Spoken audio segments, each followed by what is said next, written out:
5월 11일 월요일. 그물 속의 황새. 이솝우화에 이런 이야기가 있습니다.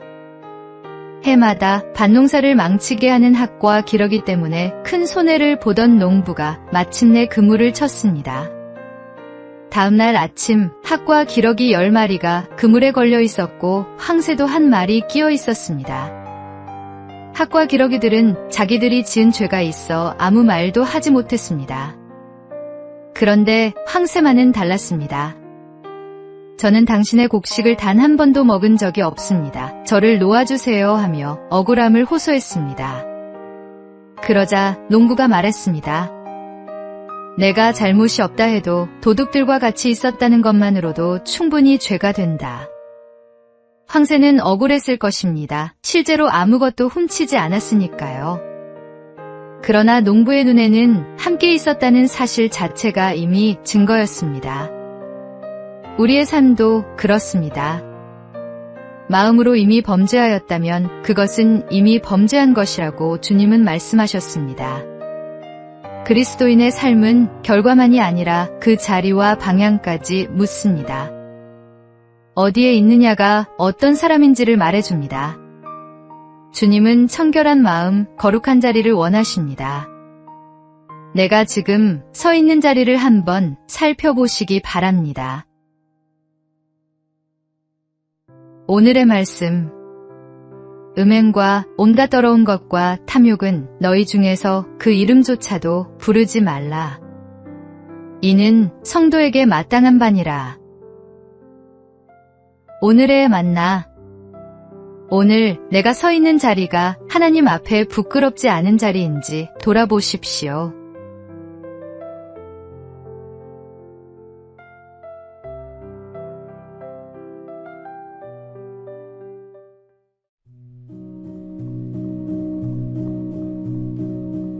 (5월 12일) 화요일.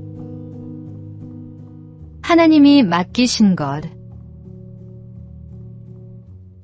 유한양행을 세워 기업 보국의 길을 걸었던 유일한 박사가 그 자리에 오르기까지는 많은 고난이 있었습니다. 그가 모든 어려움을 이겨낼 수 있었던 것은 어린 시절 신앙의 삶으로 가르침을 준 사람들 덕분이었습니다. 그는 1895년 평양에서 태어나 9살에 홀로 미국 땅을 밟았습니다. 그를 거두어준 것은 네브래스카주의 친례교 신자 테프트 자매였습니다. 그들은 아침마다 성경을 읽고 기도한 뒤 밭에서 하루 종일 일하는 검소한 삶으로 기독교의 노동윤리를 몸소 실천했습니다. 어린 유이라는 그 모습을 눈에 담으며 자랐고 하나님 앞에서 정직하게 맡은 일에 최선을 다하라는 가르침이 그의 삶 전체를 관통하는 신념이 되었습니다. 그는 미국에서의 성공에 머물지 않았습니다. 자신의 재산을 하나님이 맡기신 것으로 여기고 고국으로 돌아와 유한양행을 세웠습니다. 1969년에는 경영권 상속을 포기하고 전문 경영인에게 사장직을 물려주었으며 세상을 떠날 때 전 재산을 사회에 환원했습니다. 그의 이름은 오늘도 수많은 사람의 가슴 속에 살아 있습니다. 하나님이 맡기신 것에 끝까지 충성했던 사람으로. 오늘의 말씀. 나와 내 백성이 무엇이기에 이처럼 즐거운 마음으로 드릴 힘이 있었나이까. 모든 것이 주께로 말미암았사오니 우리가 주의 손에서 받은 것으로 주께 드렸을 뿐이니이다. 오늘의 만나. 오늘 내 손에 쥔 것이 내 것입니까? 맡겨진 것입니까? 맡겨진 것임을 아는 사람만이 비로소 그것을 아름답게 쓸 수 있습니다.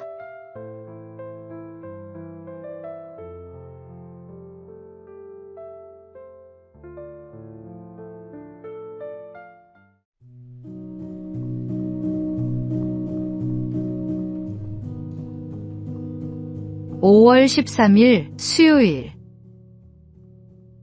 한 마리의 소. 한 마을에 오랜 세월 마을 사람들이 함께 써온 넓은 목초지가 있었습니다.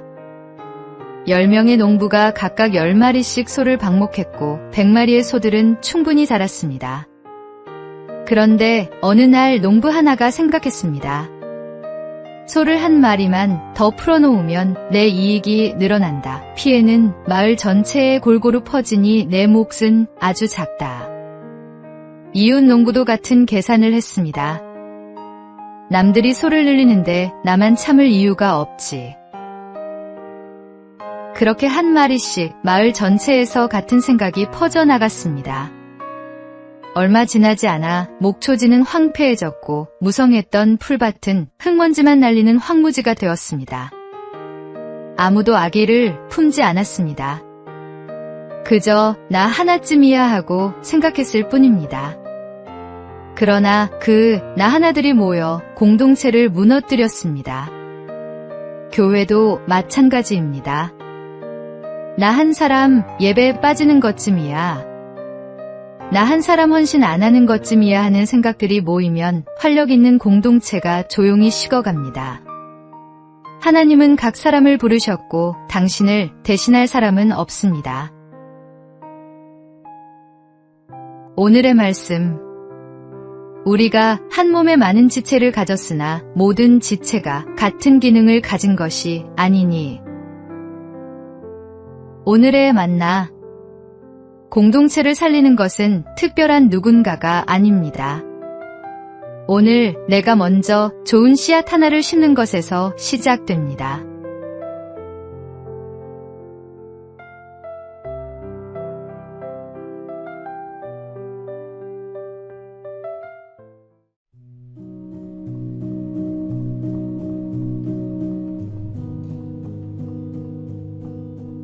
(5월 14일) 목요일. 공중의 새를 보라. 공원을 걷다가 나무 위에 앉은 새를 한참 바라본 적 있으십니까? 최근 2030 세대를 중심으로 탐조라는 취미가 조용히 번지고 있습니다. 새를 있는 그대로 관찰하고 바라보는 활동입니다.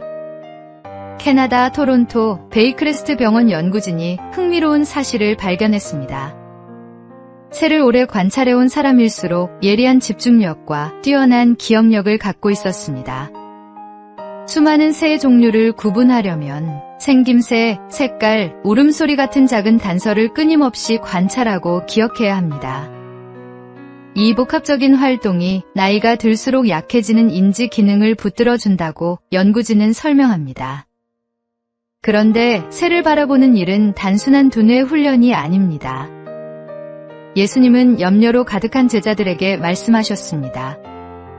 심지도 않고 거두지도 않는 저 작은 새조차 하늘 아버지께서 기르신다고. 그리고 이렇게 물으셨습니다. 너희는 이것들보다 귀하지 아니하냐?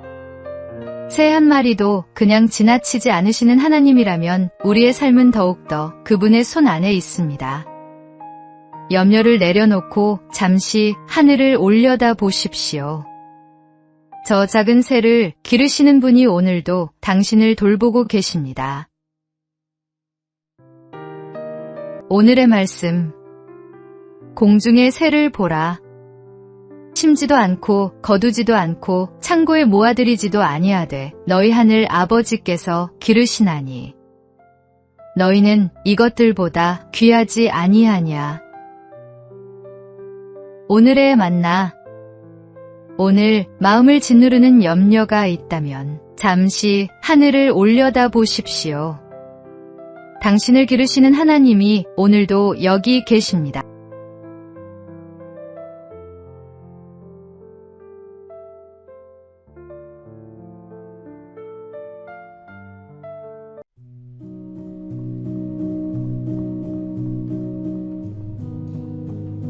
(5월 15일) 금요일.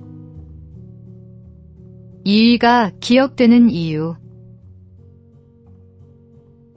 1992년 벨기에 스파프랑코샹 서킷에서 F1 그랑프리 예선이 열렸습니다. 세 차례 F1 세계 챔피언에 오른 아일톤 세나가 우승을 향해 질주하던 그 순간 프랑스 드라이버 에릭 코마스의 차가 방호벽을 들이받았습니다. 차는 트랙 한복판에 멈춰 섰고 코마스는 의식을 잃은 채 쓰러져 있었습니다. 엔진은 최고 회전수로 울부짖고 있었고 차 밑으로는 연료가 새어나오고 있었습니다. 불꽃 하나면 모든 것이 끝날 상황이었습니다. 뒤따라오던 세나의 눈에 그 장면이 들어왔습니다. 그는 망설임 없이 차를 세웠습니다. 헬멧도 벗지 않은 채 달려가 코마스의 차 시동을 끄고 구조대가 도착할 때까지 그의 머리를 두 손으로 받쳐 들었습니다. 챔피언의 두 손은 그날 핸들이 아니라 한 사람의 생명을 붙들고 있었습니다. 메달을 목에 걸지 못해도 진정한 승리자가 있습니다. 말씀의 눈으로 세상을 볼 때 하나님 앞에 진정한 메달리스트가 될 수 있습니다.